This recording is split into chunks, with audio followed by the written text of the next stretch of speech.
Le cri strident du téléphone transperça le sommeil sans rêve de Jean Dubois comme une lame dans le silence. Sa main calleuse tâtonna sur la table de nuit, renversant une bouteille de bière vide avant de trouver l'appareil. L'horloge numérique affichait minuit 43 en chiffres rouges stridents. Allô? Sa voix rauque, éraillée par des années de cigarettes et trop de nuits passées seules. Des grésillements parcoururent la ligne. Puis une voix si petite et faible qu'elle était à peine humaine. Oncle Jean? Le dos de Jean se raidit. Il connaissait cette voix. Lucie, la petite fille de son frère. Lucie? Ma chérie, qu'est-ce qui ne va pas? Où est ta maman? Oncle, j'ai faim. Les mots sortirent hachés, comme si elle luttait pour parler. Maman est partie. Je ne peux pas bouger. S'il te plaît. La ligne se coupa. Jean fixa le téléphone, son cœur battant la chamade contre ses côtes. 2 ans. 2 ans depuis qu'Elias était mort dans cet effondrement d'échafaudage. Et Jean avait à peine vu Lucie. Jeanne s'en était assurée. Toujours des excuses, toujours à l'éloigner de lui. Il jeta ses couvertures et attrapa les premiers vêtements qu'il trouva. Un jean, des chaussures de travail, une chemise en flanelle qui sentait encore la sueur du chantier. Ses clés tintèrent alors qu'il les attrapait sur la commode. Le trajet à travers la ville aurait dû prendre 15 minutes. Jean le fit en 8. Son pick-up rugissant dans les rues vides et les feux rouges auxquels il ne prit pas la peine de s'arrêter. Ses jointures étaient blanches sur le volant. La voix d'Elias résonnant dans sa mémoire. « Promets-moi, Jean. S'il m'arrive quelque chose, tu veilleras sur Lucie.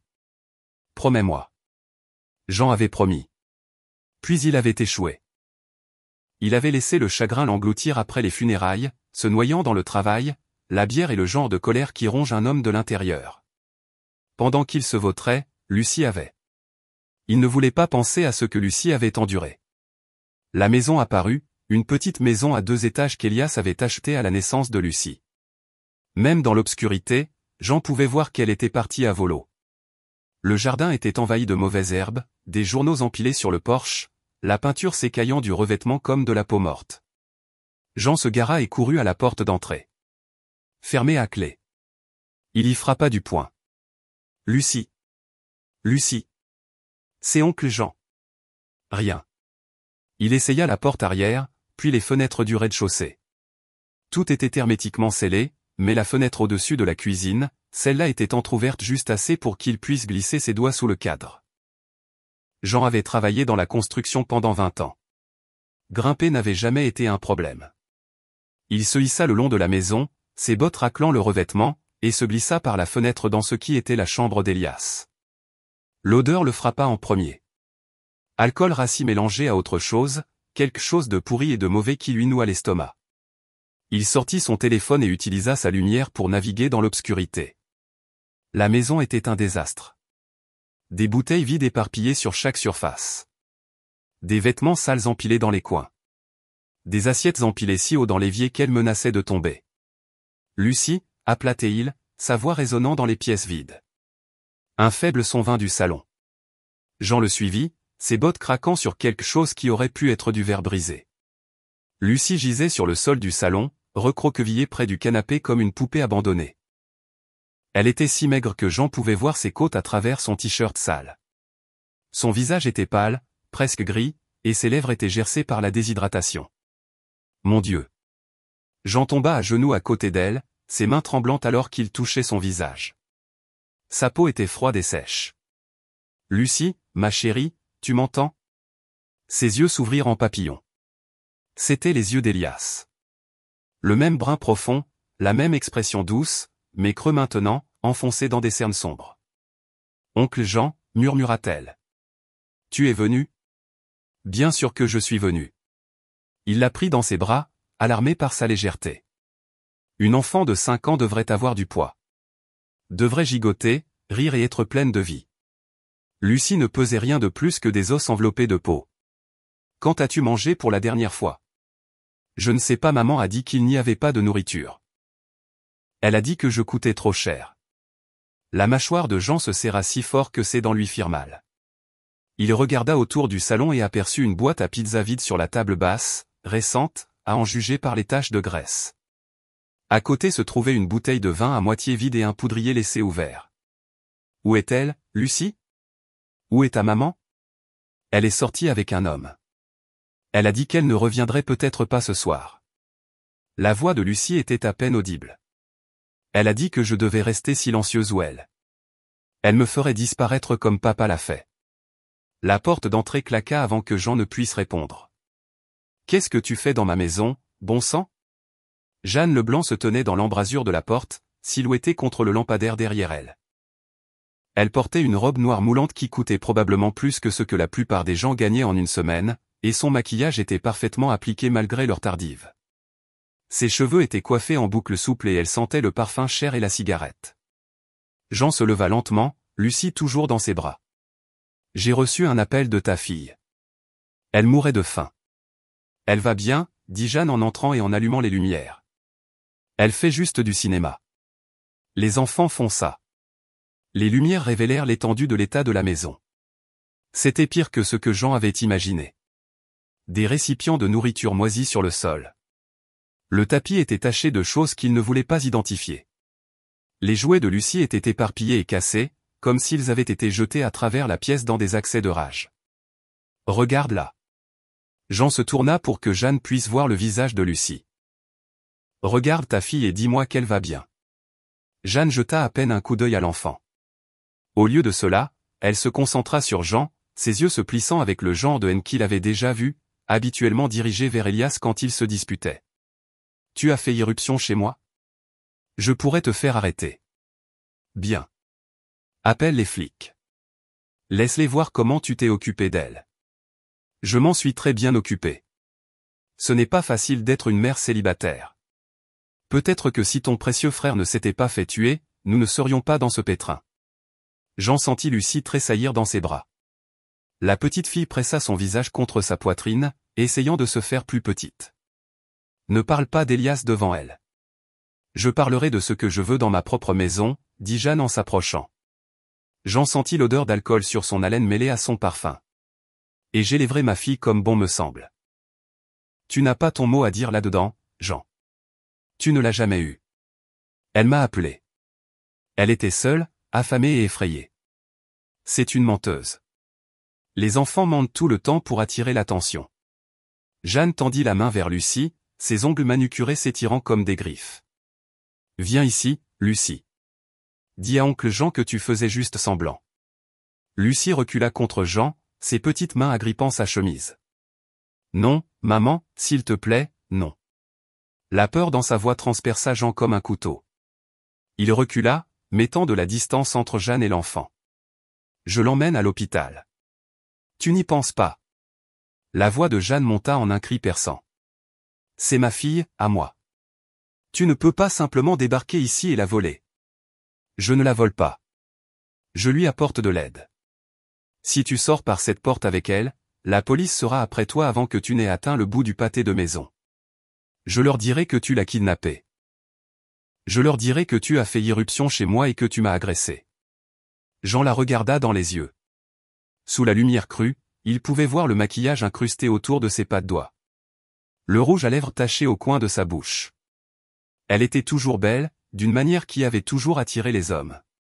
Mais il y avait quelque chose de pourri en dessous maintenant, quelque chose qui lui rappelait l'odeur de la maison. Dis-leur ce que tu veux, dit-il. Mais je l'emmène. Il dépassa Jeanne et se dirigea vers la porte. Elle lui attrapa le bras, ses ongles s'enfonçant dans sa chemise. Sale hypocrite. Tu crois que tu es tellement mieux que moi. Au moins, je ne l'ai pas abandonné comme toi. Jean s'arrêta. Lucie les regardait tous les deux, les yeux écarquillés de terreur.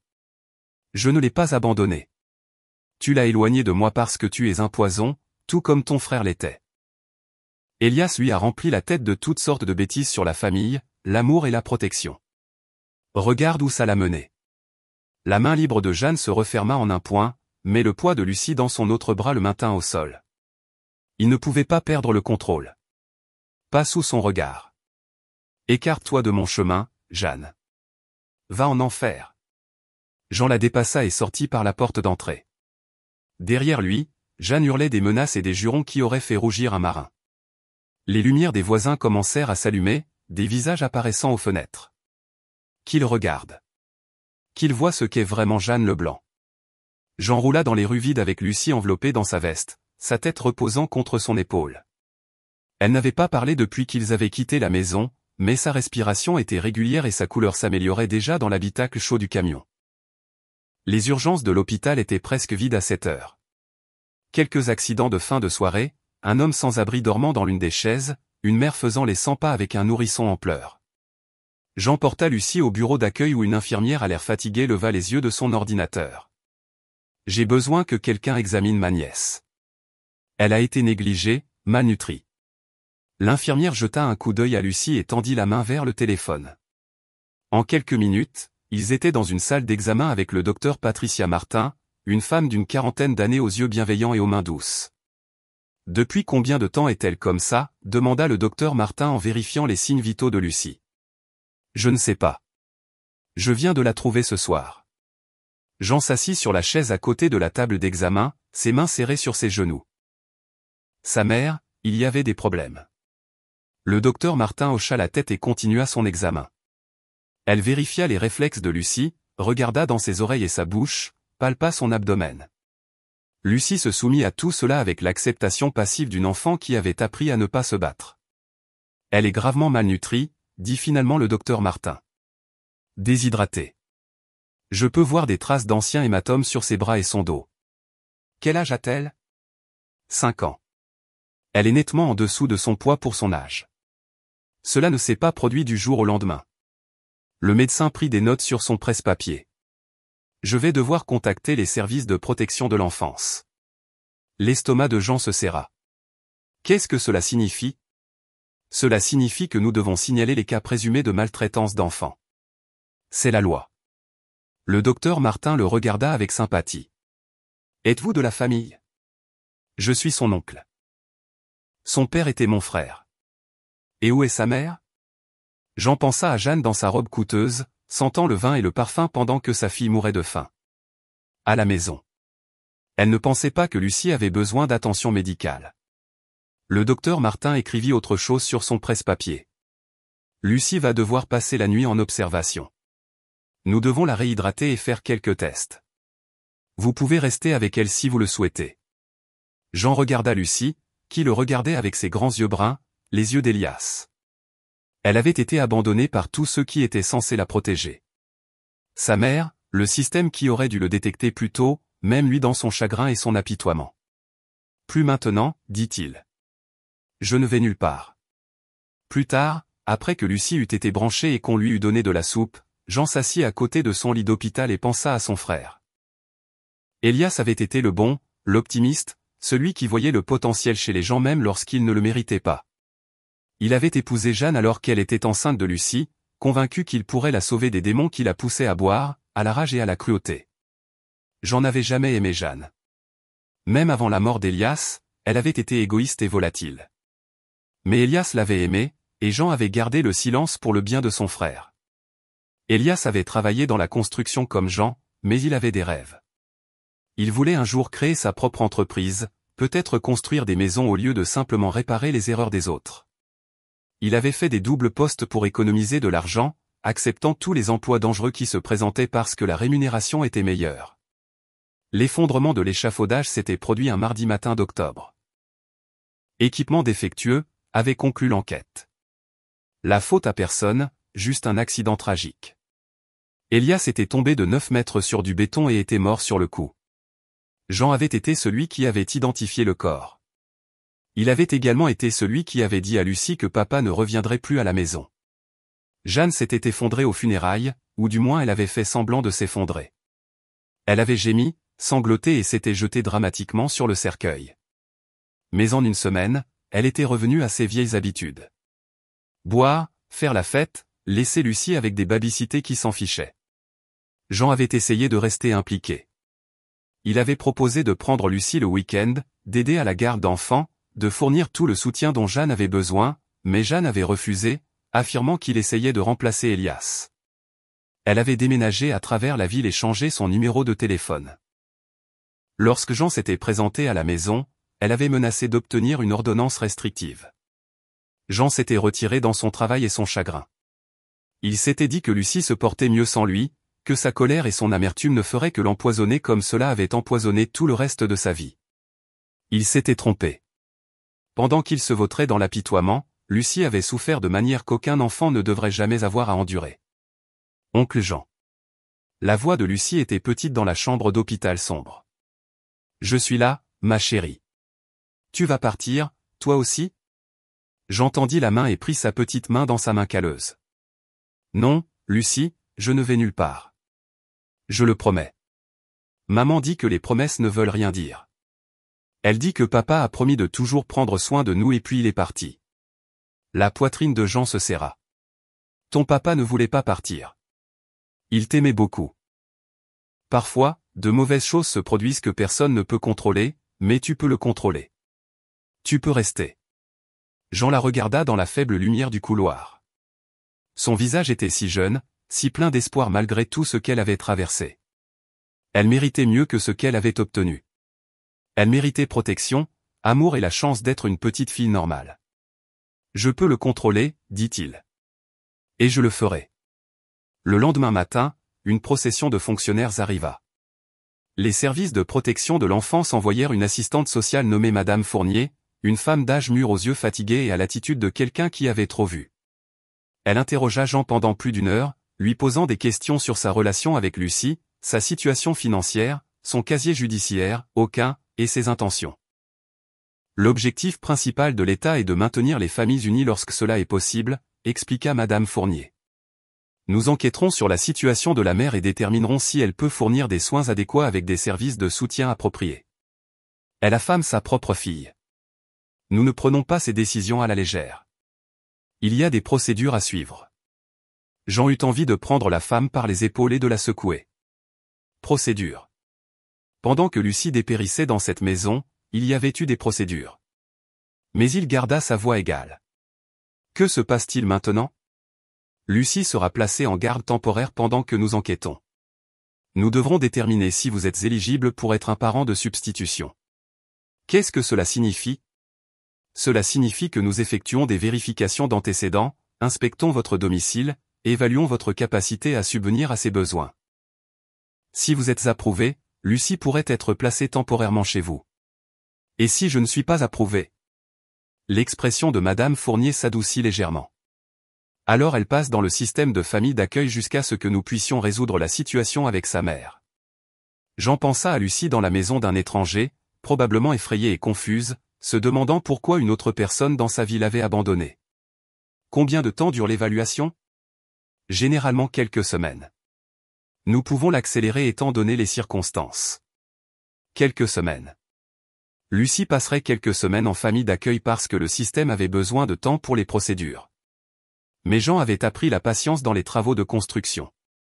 On ne pouvait pas presser une fondation où tout le bâtiment s'effondrerait. Il attendrait et il jouerait selon leurs règles car l'alternative était de perdre Lucie pour toujours. Tout ce dont vous avez besoin de moi, dit-il, je le ferai. La salle d'audience sentait le vieux bois et la déception. Jean était assis derrière la table des défendeurs, portant le seul costume qu'il possédait, une chose noire qu'il avait achetée pour les funérailles d'Elias et qu'il n'avait pas touché depuis. Son avocat, un avocat commis d'office nommé Maître Chêne, avait l'air de préférer être n'importe où ailleurs. Jeanne était assise de l'autre côté de l'allée avec son propre avocat, un homme à l'allure lisse dans un costume coûteux qui coûtait probablement plus que ce que Jean gagnait en 6 mois. Elle s'était bien apprêtée pour le tribunal. Pas de robe moulante ni de maquillage lourd aujourd'hui. Au lieu de cela, elle portait une blouse bleue conservatrice et un pantalon noir. Ses cheveux étaient attachés en une simple queue de cheval. Elle avait l'air d'une mère en deuil, pas de la femme qui avait laissé sa fille mourir de faim pendant qu'elle sortait boire. La juge était une femme sévère d'une 60aine d'années nommée juge Mercier. Elle était sur le banc depuis 20 ans, selon Chêne, et avait la réputation d'être dure mais juste. Votre honneur, commença l'avocat de Jeanne. Ma cliente est une mère célibataire aux prises avec la dépression et le chagrin suite au décès tragique de son mari. Elle a fait des erreurs, certes, mais elle aime sa fille et ne souhaite rien de plus que de la retrouver. Jean serra les poings sous la table. Des erreurs, comme si négliger un enfant jusqu'à ce qu'elle manque de mourir était juste une petite bévue.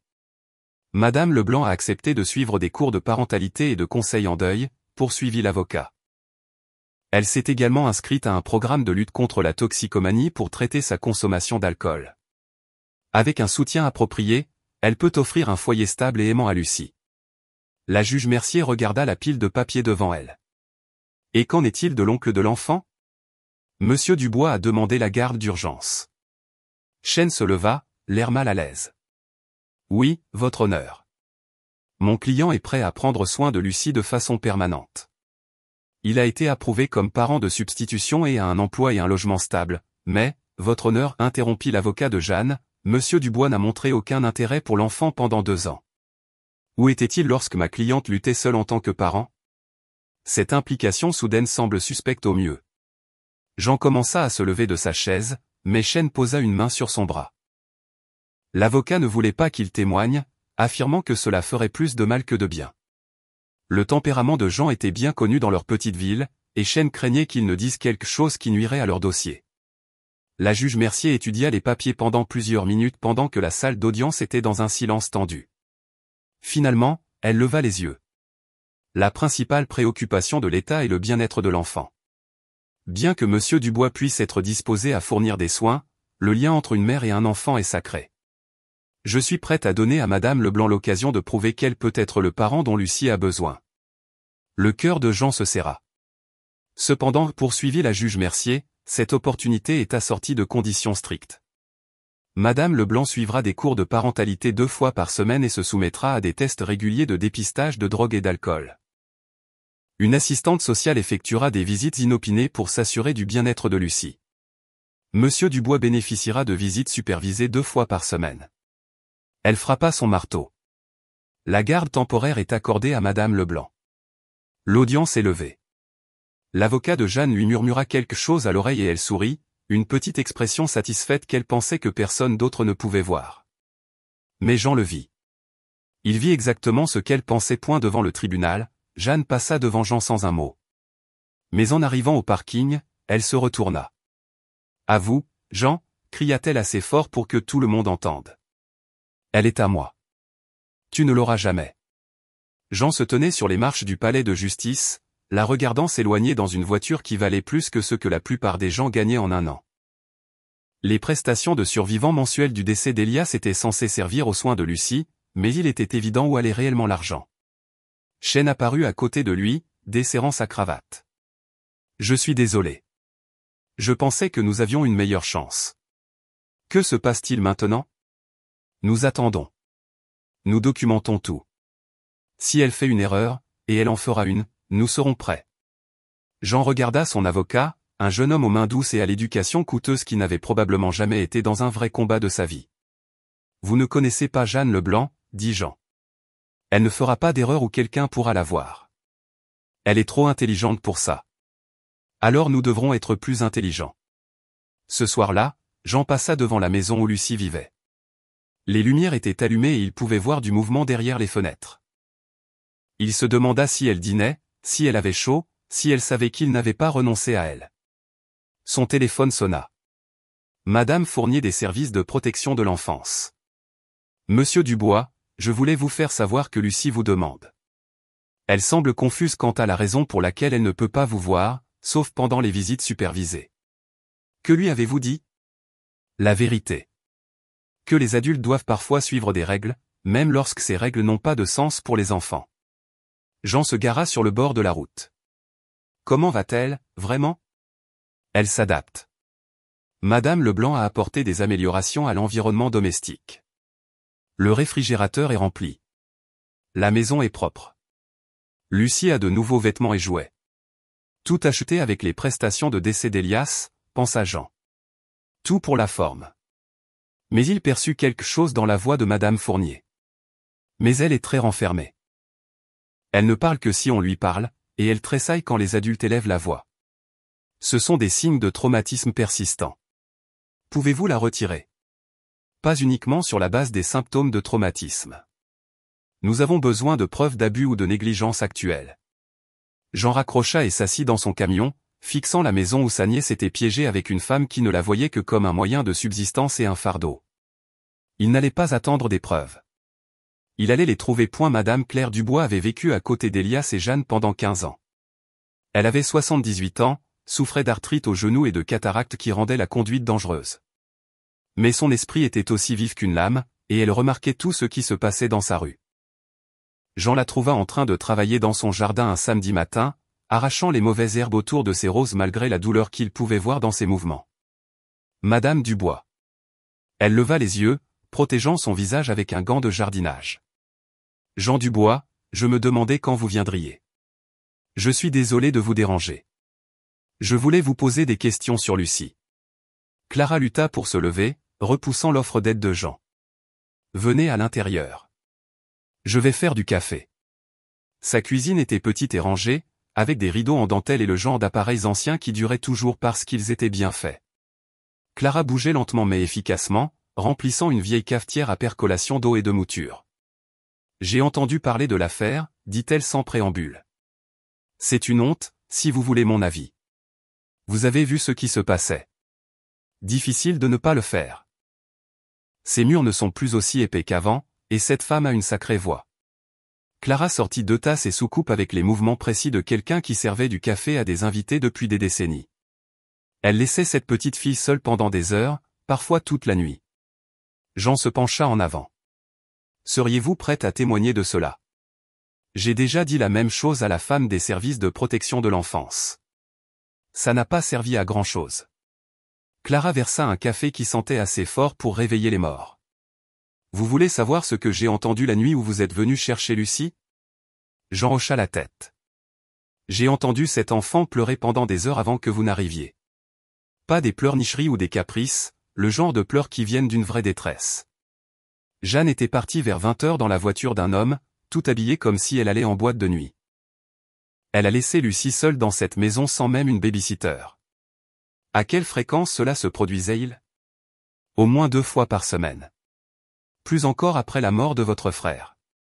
Jeanne se faisait belle et disparaissait, parfois jusqu'au lendemain matin. J'ai appelé les services de protection de l'enfance 3 fois, mais ils ont dit que sans preuve de danger immédiat, ils ne pouvaient pas faire grand-chose. Jean pensa à Lucie allongée sur ce sol sale, trop faible pour se tenir debout pendant que sa mère s'amusait.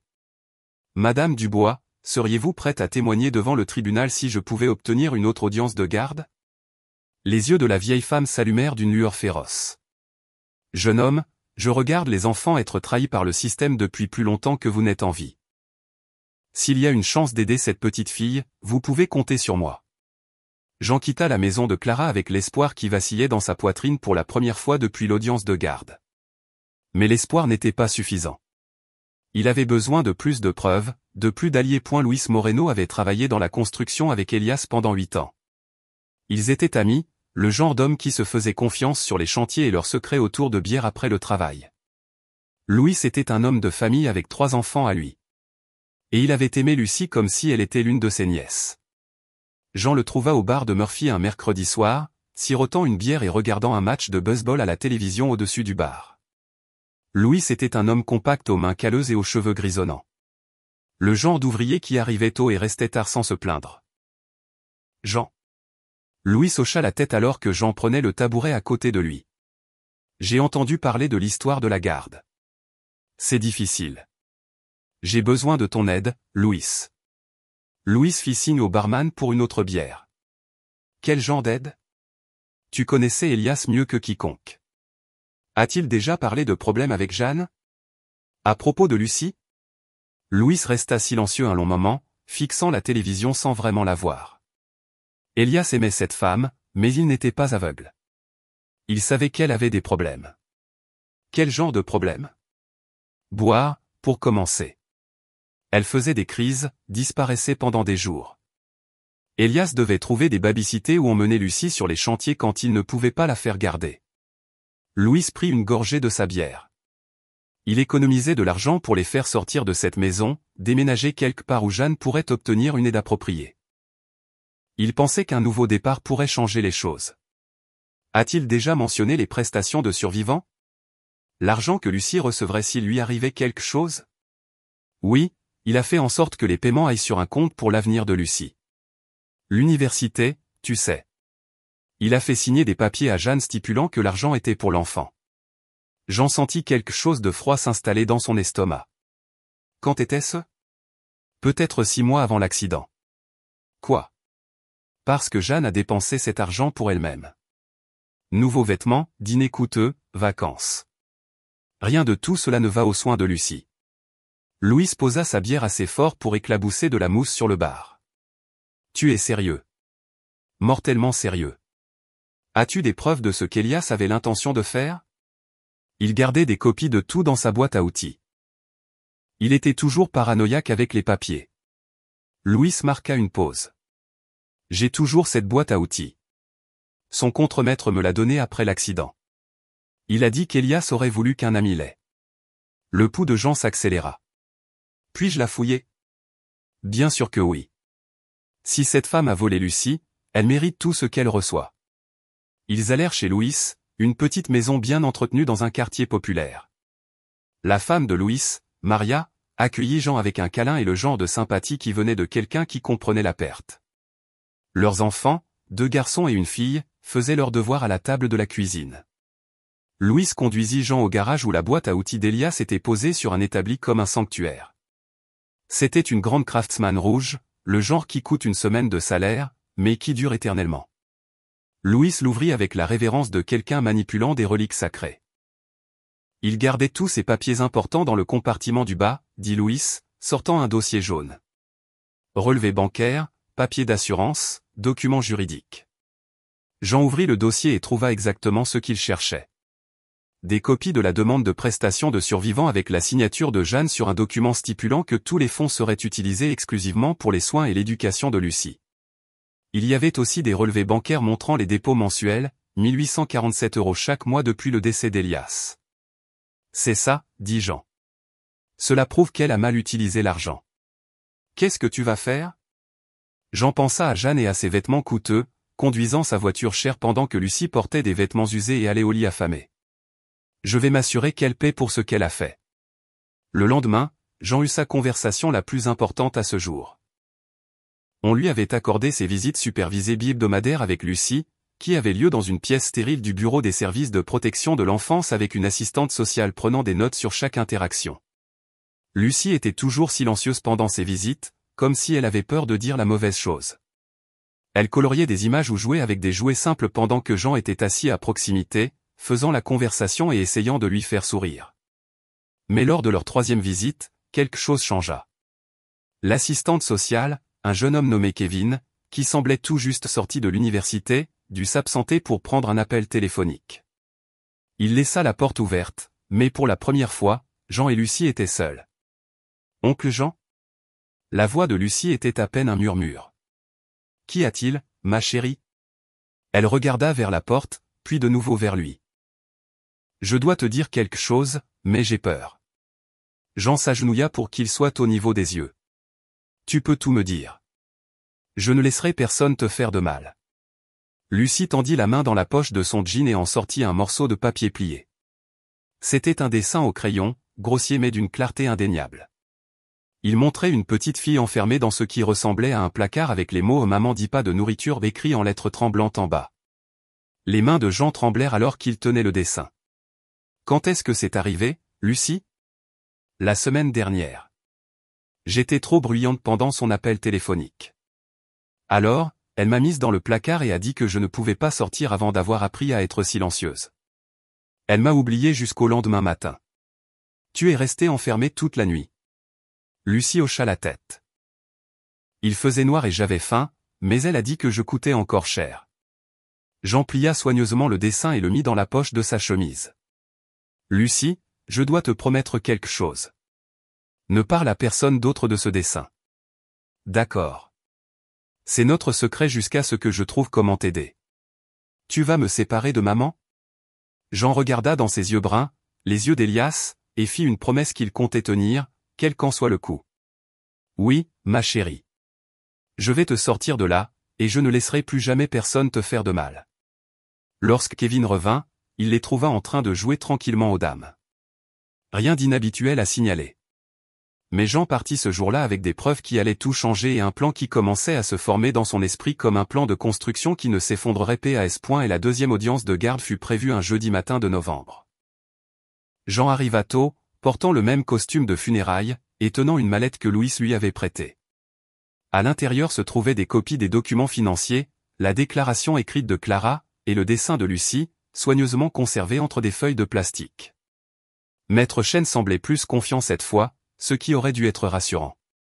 Mais Jean avait appris à ne pas faire confiance à la confiance dans les salles d'audience. Le système avait ses propres règles, et elles ne correspondaient pas toujours à la justice. Jeanne entra avec son avocat et prit place de l'autre côté de l'allée. Elle avait l'air différente, plus mince, avec des cernes sous les yeux que même le maquillage ne pouvait pas complètement cacher. Ses vêtements étaient toujours coûteux, mais il y avait quelque chose de fragile dans son apparence, comme du verre qui avait été fissuré et ne tenait que de justesse. La juge Mercier prononça l'ouverture de l'audience et écouta Maître Chêne présenter leurs preuves. Les dossiers financiers montrant la mauvaise utilisation des prestations de survivants par Jeanne. Le témoignage de Clara concernant les nuits où Lucie avait été laissée seule. Les dossiers médicaux de l'hospitalisation de Lucie montrant l'étendue de sa négligence. De plus, Votre Honneur, dit Maître Chêne, nous avons des preuves que Madame Leblanc a enfermé l'enfant dans des placards comme punition, lui a refusé de la nourriture et l'a menacé d'abandon. Il brandit le dessin de Lucie, protégé dans sa pochette en plastique. L'avocat de Jeanne se leva d'un bond. Objection, Votre Honneur. Ce dessin aurait pu être créé par n'importe qui à n'importe quel moment. Il n'y a aucune preuve qu'il provienne de l'enfant. Et même si c'était le cas, les enfants créent souvent des scénarios fantastiques qui ne reflètent pas la réalité. La juge Mercier examina le dessin pendant plusieurs minutes. D'où cela vient-il, Maître Chêne ? L'enfant l'a donné à Monsieur Dubois lors d'une visite supervisée, et l'assistante sociale supervisant peut le vérifier. Maître Chêne hésita. L'assistante sociale était brièvement sortie de la pièce. Jean sentit son estomac se nouer. Le dessin était leur meilleure preuve, et Maître Chêne venait de faire croire qu'il l'avait fabriqué. L'avocat de Jeanne saisit l'occasion. Votre Honneur, toute cette affaire sent l'oncle vindicatif qui essaie de voler un enfant à sa mère en deuil. Monsieur Dubois n'a aucune qualité juridique, aucune expérience parentale, et apparemment aucun scrupule à inciter une enfant de 5 ans à créer de fausses preuves. Ce n'est pas. Jean commença à se lever, mais Maître Chêne le tira vers le bas. Monsieur Dubois, dit la juge Mercier sévèrement. Vous ne parlerez que si je vous pose une question directe. L'avocat de Jeanne continua son attaque. Ma cliente a suivi toutes les classes requises, a réussi tous les tests de dépistage de drogue et a accueilli les inspections des services de protection de l'enfance chez elle. Elle a fait des erreurs nées du chagrin et de la dépression, pas de la malice. Elle mérite la chance d'élever sa propre fille. Puis Jeanne prit la barre. Jean dut admettre qu'elle était bonne. Elle parla d'une voix douce et brisée de la perte dévastatrice de son mari, du défi écrasant d'être une mère célibataire et de sa détermination à devenir la mère que Lucie méritait. Elle pleura de vraies larmes, pas le genre théâtral quand elle parlait de leur lien. « J'aime ma fille plus que ma vie elle-même, dit-elle, regardant directement la juge Mercier. Je ne lui ferai jamais de mal intentionnellement. Oui, j'ai fait des erreurs lorsque je luttais contre la dépression et l'alcool, mais j'ai obtenu de l'aide. Je vais mieux maintenant. Tout ce que je veux, c'est la chance de prouver que je peux être la mère dont elle a besoin. » Elle mentait à pleines dents, mais elle était convaincante. Même Jean se retrouva presque à la croire un instant. Au moment du contre-interrogatoire, Maître Chêne fut doux, trop doux. Il posa quelques questions faciles sur les documents financiers, pour lesquels l'avocat de Jeanne l'avait préparé. L'argent a servi aux dépenses du ménage et aux nécessités de Lucie, expliqua-t-elle. Nourriture, vêtements, services publics. Je n'ai peut-être pas conservé de reçus détaillés, mais chaque sou a été dépensé en pensant à son bien-être. Encore des mensonges, mais livrés avec une telle sincérité que Jean pouvait voir certaines personnes dans la salle d'audience acquiescer. L'audience dura 3 heures. Lorsque la juge Mercier rendit enfin sa décision, Jean sentit le sol se dérober sous ses pieds.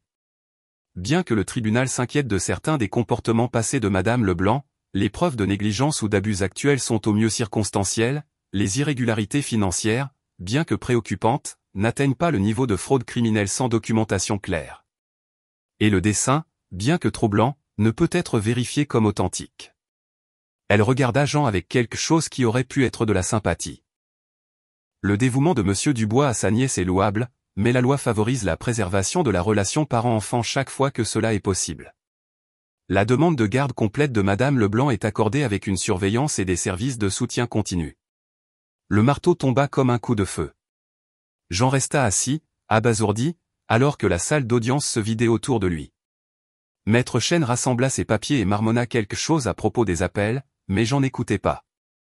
Il regardait Jeanne, qui s'était retournée pour le regarder avec le même petit sourire satisfait qu'il avait vu devant le palais de justice après la première audience.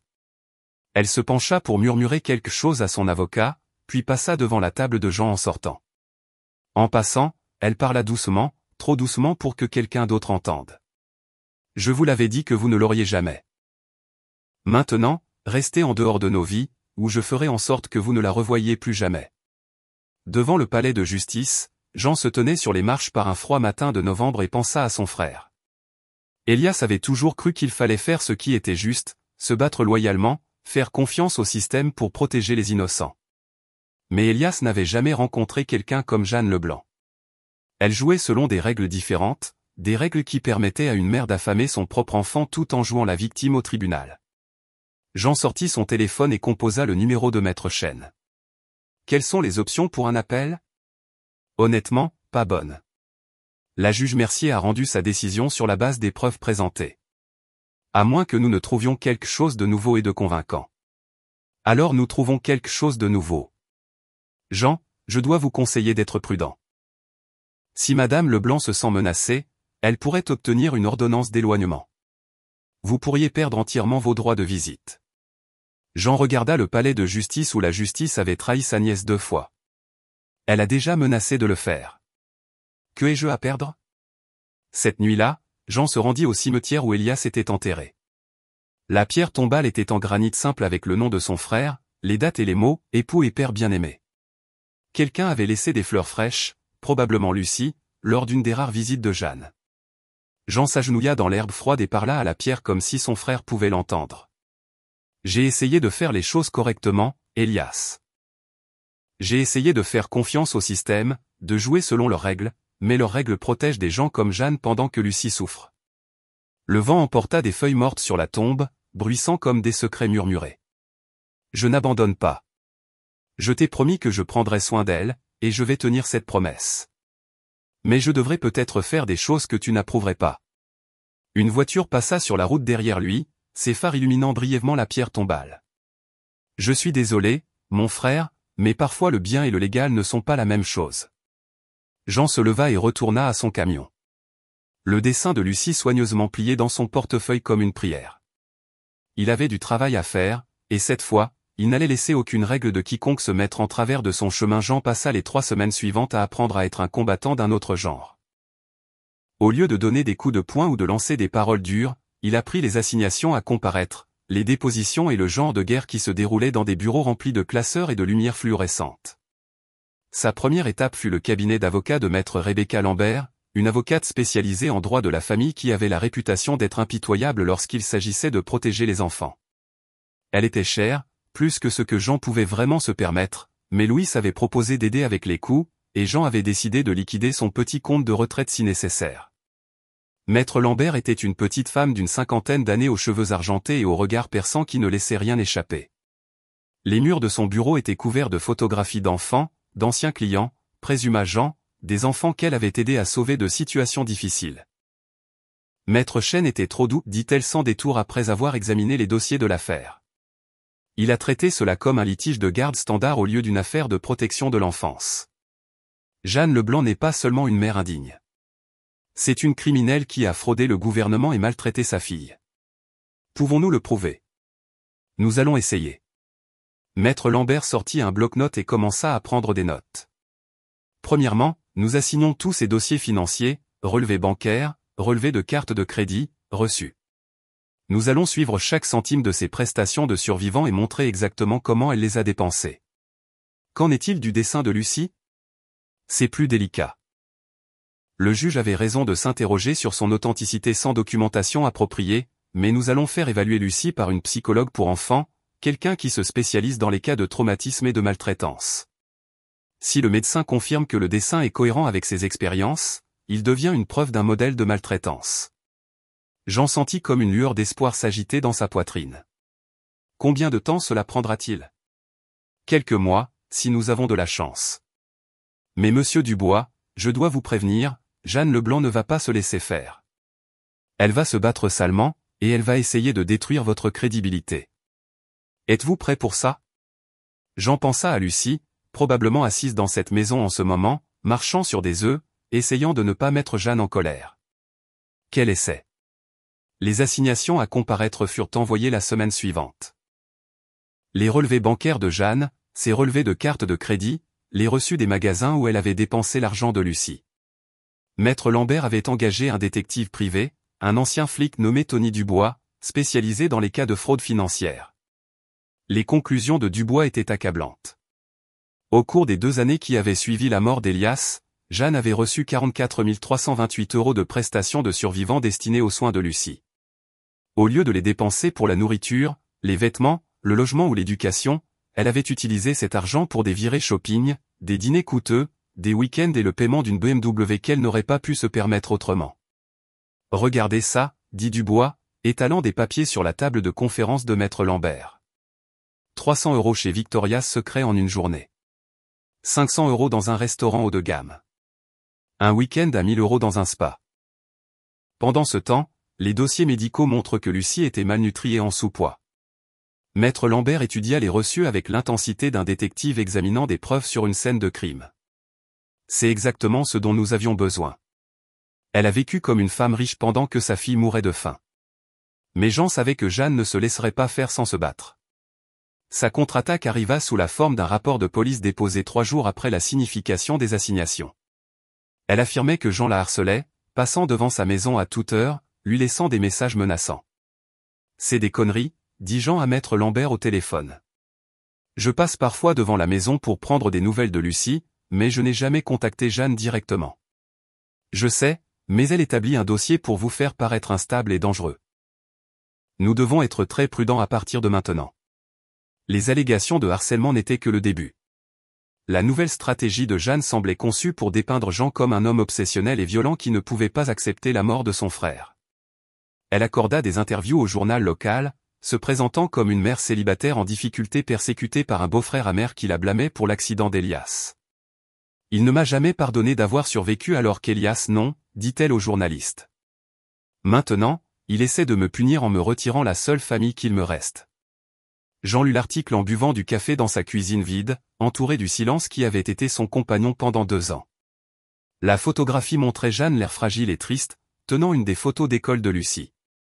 Le titre était « Mère locale se bat pour protéger sa fille d'un parent vindicatif ». Son téléphone sonna. « Jean, ne lis pas la couverture médiatique », dit Maître Lambert sans préambule. Trop tard. Peu importe ce qu'elle dit aux journalistes. Ce qui compte, c'est ce que nous pouvons prouver devant le tribunal.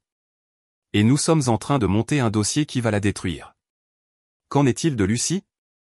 Est-elle en sécurité? Les services de protection de l'enfance surveillent la situation. Jusqu'à présent, Jeanne s'est montrée sous son meilleur jour, probablement parce qu'elle sait qu'elle est surveillée. Mais Jean savait mieux. Jeanne était assez intelligente pour cacher sa cruauté lorsque des étrangers regardaient. La vraie question était, qu'arrivait-il à Lucie lorsque les travailleurs sociaux rentraient chez eux pour la journée? La réponse vint lors de la prochaine visite supervisée de Jean. Lucie semblait plus renfermée que d'habitude, parlant seulement à voix basse et tressaillant chaque fois que quelqu'un ouvrait une porte. Lorsqu'une assistante sociale sortit, ils en avaient une nouvelle. Une femme plus âgée nommée Madame Durand, qui était moins vigilante que Kevin l'avait été. Lucie se rapprocha de Jean. « Oncle Jean », murmura-t-elle. « Puis-je te demander quelque chose ? » « Bien sûr, ma chérie. »« Pourquoi maman dit-elle que tu essaies de me voler ?» Jean sentit son cœur se briser un peu. « Je n'essaie pas de te voler, Lucie. J'essaie de te protéger. Elle dit que si je dis du mal d'elle à quelqu'un, tu m'emmèneras et je ne la reverrai plus jamais. Elle dit que je me retrouverai avec des étrangers qui ne m'aiment pas. » Jean s'agenouilla pour qu'il soit au niveau des yeux. « Lucie, je dois te demander de m'écouter très attentivement. Si je te prends à ta mère, c'est parce que ce n'est pas sûr pour toi de rester avec elle. Et tu ne serais pas avec des étrangers. Tu serais avec moi. Je t'aime beaucoup et je ne laisserai jamais personne te faire de mal. Mais si elle a raison? Et si quelque chose de grave m'arrive? » Jean pensa à toutes les façons dont cela pouvait mal tourner. Le système judiciaire avait déjà déçu Lucie 2 fois. Jeanne était intelligente et manipulatrice, et elle avait des ressources que Jean ne pouvait égaler. Il n'y avait aucune garantie dans ce combat. Mais il y avait une chose qu'il pouvait promettre. Lucie, tu te souviens ce que ton papa avait l'habitude de dire à propos des promesses? Elle hocha la tête. Que la parole d'un homme est la chose la plus importante qu'il possède. C'est ça. Et je te donne ma parole, ma promesse que je n'arrêterai jamais de me battre pour te garder en sécurité. Peu importe ce que ta mère dit, peu importe ce qui se passe au tribunal, je n'abandonnerai jamais. Lucie tendit la main dans sa poche et en sortit un autre papier plié. C'était un dessin de deux bonhommes, un grand, un petit, debout devant une maison avec des fleurs dans le jardin. J'ai dessiné ça pour toi, dit-elle. C'est nous dans un endroit où personne ne crie. J'en pris le dessin avec des mains qui tremblaient légèrement. Puis-je le garder? Oui. Mais ne le montre pas à maman. Elle se fâche quand je dessine des images de toi.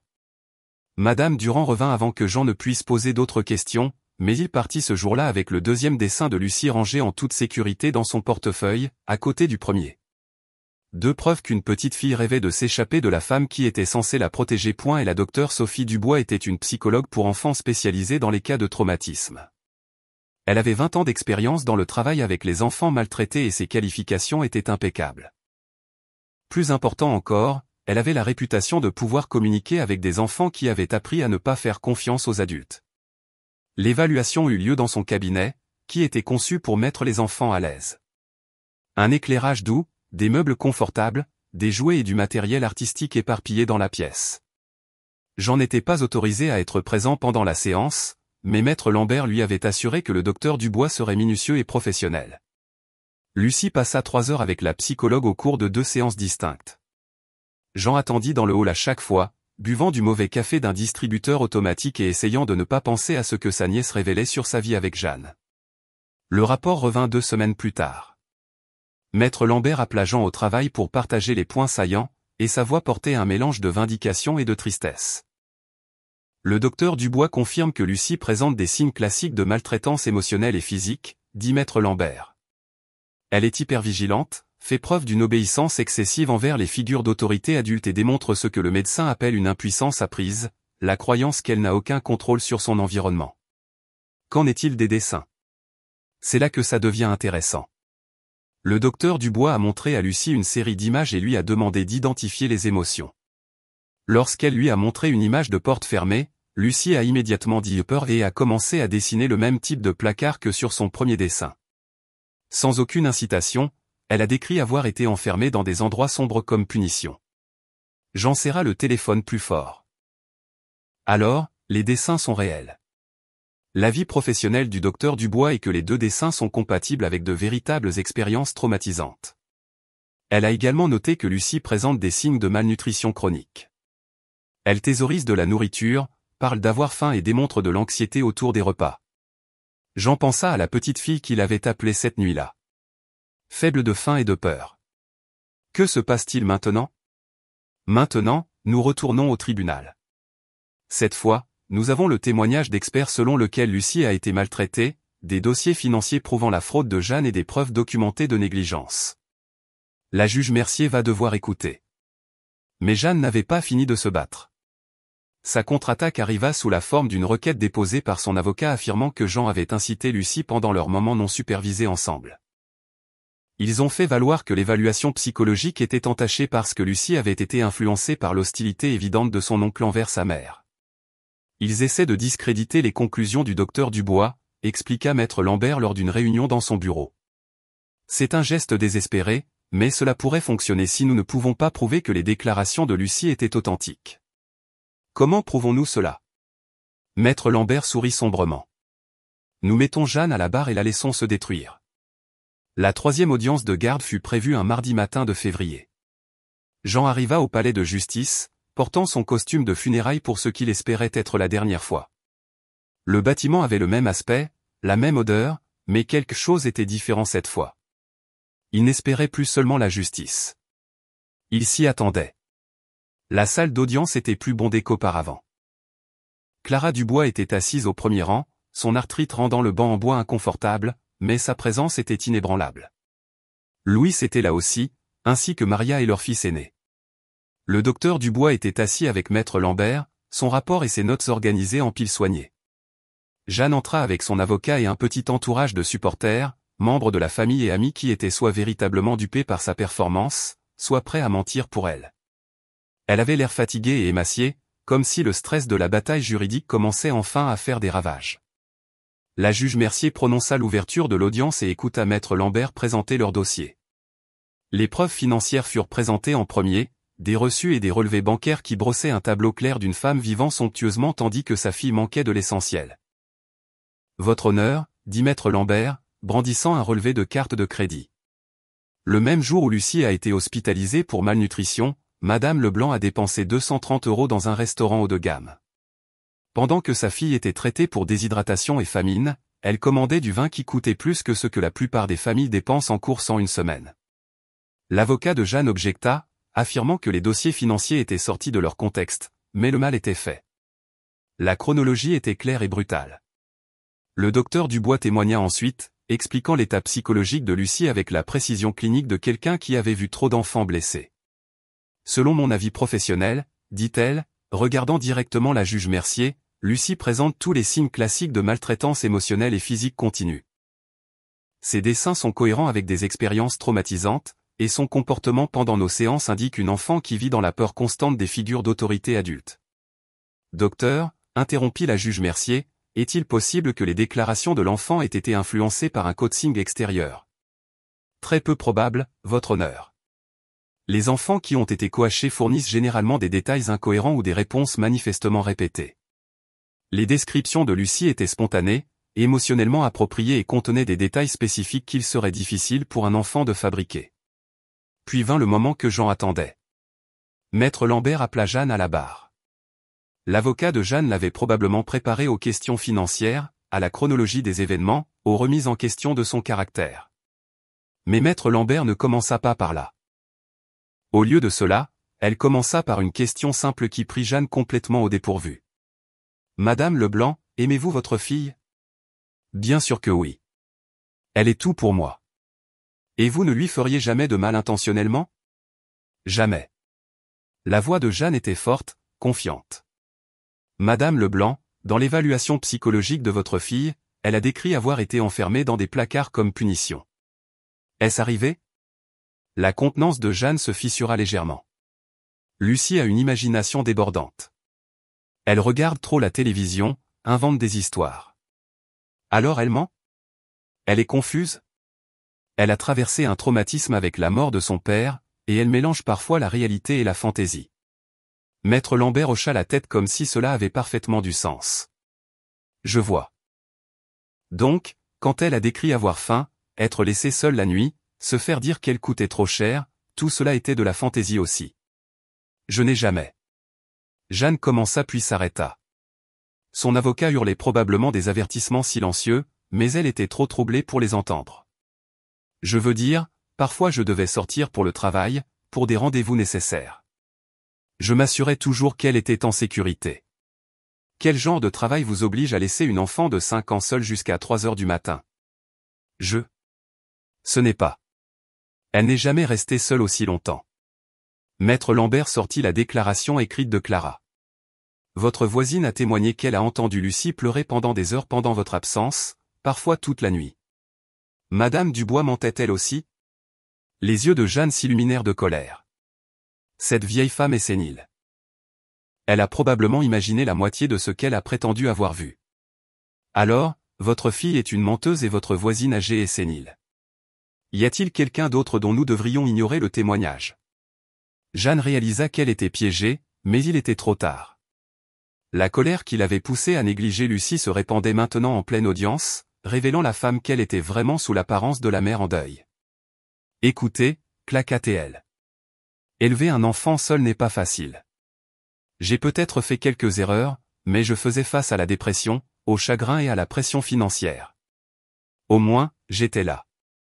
Où était Jean quand j'avais besoin d'aide? Où est toute cette préoccupation pour Lucie quand je luttais?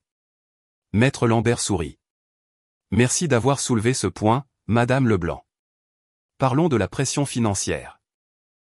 Vous avez reçu plus de 44 000 € de prestations de survivants destinées aux soins de Lucie. Pouvez-vous expliquer en quoi dépenser 3 000 € pour des vacances en Floride était nécessaire pour le bien-être de votre fille? Les questions continuèrent pendant 1 heure. Chaque mensonge que Jeanne racontait entraînait une autre contradiction. Chaque excuse qu'elle inventait en révélait davantage sur son caractère. À la fin de son témoignage, elle tremblait visiblement de rage. Toute prétention d'être une mère aimante s'était envolée. Madame Leblanc, dit maître Lambert pour sa dernière question. Si le tribunal devait retirer Lucie de votre garde, qu'est-ce qui vous manquerait le plus d'être sa mère? Jeanne fixa l'avocate pendant plusieurs secondes, sa bouche s'ouvrant et se refermant comme un poisson hors de l'eau. La réponse honnête, qu'elle regretterait les chèques mensuels, la sympathie qu'elle recevait en tant que mère célibataire en difficulté, le contrôle qu'elle avait sur quelqu'un qui ne pouvait pas se défendre, ne pouvait être prononcée à voix haute. Tout me manquerait, dit-elle finalement, mais sa voix manquait de conviction. Pas d'autres questions, votre honneur. La suspension de séance sembla durer une éternité. Jean était assis à la cafétéria du tribunal avec maître Lambert et le docteur Dubois, picorant un sandwich qu'il ne pouvait pas goûter pendant qu'ils discutaient des stratégies juridiques et des résultats probables. Elle s'est détruite là-haut, dit maître Lambert doucement. Avez-vous vu le visage du juge quand Jeanne a traité sa fille de menteuse? On ne s'en remet pas. Jean n'était pas encore prêt à célébrer. Il avait été déçu trop de fois pour croire à la victoire avant qu'elle ne soit officielle. Et si le juge pense toujours que maintenir les familles unies est plus important que la sécurité de Lucie? Alors nous ferons appel, dit maître Lambert fermement. Mais je ne pense pas que ce sera nécessaire. La juge Mercier avait vu la vraie Jeanne Leblanc aujourd'hui, et ce n'était pas joli. Lorsque l'audience reprit, la juge Mercier avait l'air fatiguée et plus âgée que ce matin-là. Elle avait manifestement passé la suspension à revoir les témoignages et les preuves, et le poids de sa décision se lisait dans sa posture. Cette affaire a été particulièrement difficile, commença-t-elle, car elle implique la tension fondamentale entre la préservation de la famille et la protection de l'enfance. La préférence du tribunal est toujours de maintenir les enfants avec leurs parents biologiques chaque fois que cela est possible. Jean sentit son cœur se serrer.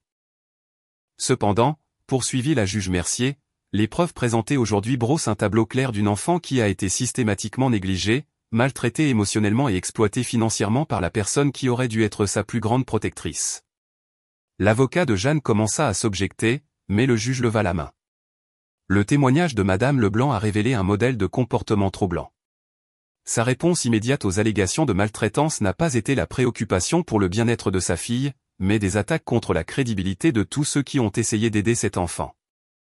Elle a montré plus de colère envers les personnes qui ont signalé son comportement que de remords pour le mal qu'elle a causé. La juge Mercier regarda directement Jeanne, et sa voix portait le poids de 20 ans sur le banc. Les dossiers financiers montrent un modèle clair de fraude.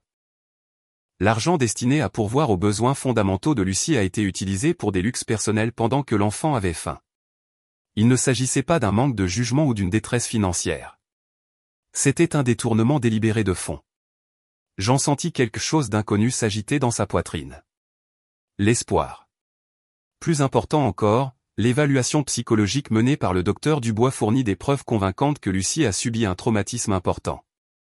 Ses dessins, ses réponses comportementales et ses descriptions de la vie au domicile de Madame Leblanc indiquent tous une enfant vivant dans la peur. La juge Mercier saisit son marteau, et la salle d'audience tomba dans le silence. Par conséquent, j'accorde par la présente la garde complète de Lucie Leblanc à son oncle, Jean Dubois. De plus, étant donné la gravité de la négligence et de la fraude financière de Madame Leblanc, je révoque entièrement ses droits parentaux. Jeanne se leva d'un bond, sa chaise cliquetant en arrière. Vous ne pouvez pas faire ça. C'est ma fille. Madame Leblanc, veuillez vous asseoir et rester silencieuse ou je vous retiendrai pour outrage. L'avocat de Jeanne la saisit par le bras et la ramena à sa place, mais elle continua à regarder Jean avec une haine pure. Jean, la juge Mercier n'avait pas fini. Monsieur Dubois. Le tribunal reconnaît que vous avez démontré une réelle préoccupation pour le bien-être de Lucie et que vous avez les moyens de subvenir à ses besoins. Cependant, étant donné le traumatisme qu'a subi cet enfant, j'ordonne des consultations familiales et des suivis réguliers avec les services sociaux pour assurer son adaptation réussie. Elle regarda Jeanne une dernière fois. Madame Leblanc, je transmets également ce dossier au bureau du procureur pour d'éventuelles poursuites pour fraude et mise en danger d'enfants. Vous avez de la chance que votre fille ait survécu à votre négligence. Le marteau frappa avec finalité. Jean resta assis, abasourdi, alors que la salle d'audience éclatait autour de lui. Jeanne hurlait quelque chose à propos d'appel et d'injustice pendant que son avocat essayait de la calmer. Maître Lambert rassemblait des papiers et expliquait les étapes suivantes que Jean n'arrivait pas à comprendre. C'était fini. Après des mois de lutte, Lucie était enfin en sécurité. Mais Jeanne n'avait pas fini. Alors que Jean se levait pour partir, elle se libéra de son avocat et l'affronta dans l'allée. Ce n'est pas fini, siffla-t-elle, son visage tordu de rage. Je trouverai un moyen de la récupérer. Vous avez détruit ma vie, et je détruirai la vôtre. Jean regarda la femme qui avait affamé l'enfant de son frère, qui avait utilisé la tragédie de Lucie pour financer son propre mode de vie égoïste, qui avait montré plus de préoccupation pour son propre confort que pour la survie de sa fille. Jeanne, dit-il doucement. Votre vie s'est détruite d'elle-même. J'ai juste fait en sorte que Lucie n'y passe pas aussi. Des agents de sécurité intervinrent pour escorter Jeanne hors du bâtiment alors qu'elle continuait à crier des menaces et des accusations. Jean la regarda partir sans émotion. Elle avait perdu le pouvoir de faire du mal à Lucie, et c'était tout ce qui comptait pour lui. Devant le palais de justice, Clara Dubois attendait malgré le vent froid de février. Elle serra Jean dans ses bras avec force, son arthrite oubliée dans ce moment de victoire. Cette petite fille va très bien s'en sortir, dit-elle. Vous allez bien prendre soin d'elle. Louise tapota Jean dans le dos. Elias serait fier. Jean leva les yeux vers le ciel gris d'hiver et pensa à son frère. Peut-être qu'Elias serait fier. Ou peut-être qu'il serait triste que cela en soit arrivé là, que sa femme soit devenue le genre de personne qui pouvait faire du mal à leur enfant et que son frère soit devenu le genre d'homme qui pouvait regarder sa destruction sans broncher. Mais Lucie était en sécurité. C'était ce qui importait. C'était ce qui avait toujours importé. Le printemps arriva tôt cette année-là. En mars, la petite maison de Jean avait été transformée en un foyer digne d'une petite fille.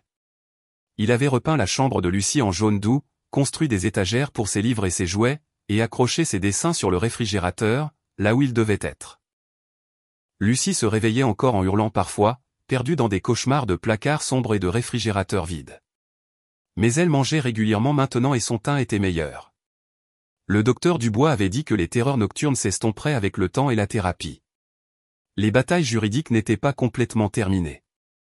Les appels de Jeanne avaient été rejetés et le procureur avait déposé des accusations de fraude et de mise en danger d'enfants. Mais ce n'étaient plus les combats de quelqu'un d'autre. Le travail de Jean était plus simple. S'occuper de Lucie, l'aider à guérir et s'assurer qu'elle ne doute jamais qu'elle est aimée. Ce samedi matin de mai, Jean était assis sur son porche, buvant son café et regardant Lucie jouer dans le jardin. Elle courait après les papillons, riait à quelque chose qu'elle seule pouvait entendre, ressemblant à la petite fille normale de 5 ans qu'elle aurait toujours dû être. Oncle Jean. Elle courut vers le porche, essoufflée d'excitation. On peut planter des fleurs comme celle de mon dessin? Jean regarda le dessin qu'elle avait fait lors de leur première visite non supervisée, 2 bonhommes devant une maison avec un jardin de fleurs. Quel genre de fleurs veux-tu? De toutes sortes, des grandes et des petites, de différentes couleurs. On peut faire ça? Jean posa son café et se leva. Allons à la jardinerie voir ce qu'ils ont. Lucie glissa sa petite main dans sa main calleuse et ils marchèrent ensemble vers son camion. Alors qu'il roulait en ville, elle bavarda sur les fleurs, les papillons et ce qu'elle voulait pour le déjeuner, remplissant l'habitacle du genre de bruit innocent qui manquait trop longtemps à la vie de Jean. Un feu de circulation passa au vert. Jean jeta un coup d'œil dans le rétroviseur et crut voir la BMW de Jeanne derrière eux. Mais quand il regarda de nouveau, ce n'était qu'une autre voiture argentée avec un autre conducteur vivant une autre vie. Jeanne Leblanc était finie. Elle n'avait plus aucun pouvoir sur eux, et Jean entendait bien que cela reste ainsi. Il avait témoigné à son procès pénal, l'avait vu être condamné à 2 ans de prison pour fraude et mise en danger d'enfants, et n'avait rien ressenti lorsque le verdict de culpabilité fut lu. Certains pensaient qu'il aurait dû faire preuve de pitié, qu'il aurait dû se contenter de récupérer Lucie sans détruire complètement la vie de Jeanne. Mais Jean ne s'intéressait pas à la pitié. Il s'intéressait à la justice et à s'assurer que Lucie n'ait plus jamais peur. Le feu passa au vert et Jean roula vers la jardinerie où il choisirait des fleurs et les planterait dans un sol qui attendait trop longtemps que quelque chose de beau pousse. Derrière eux, le passé s'estompait comme des ombres. Et devant eux s'étendait un avenir brillant de possibilités, gagné par la lutte et protégé par la force.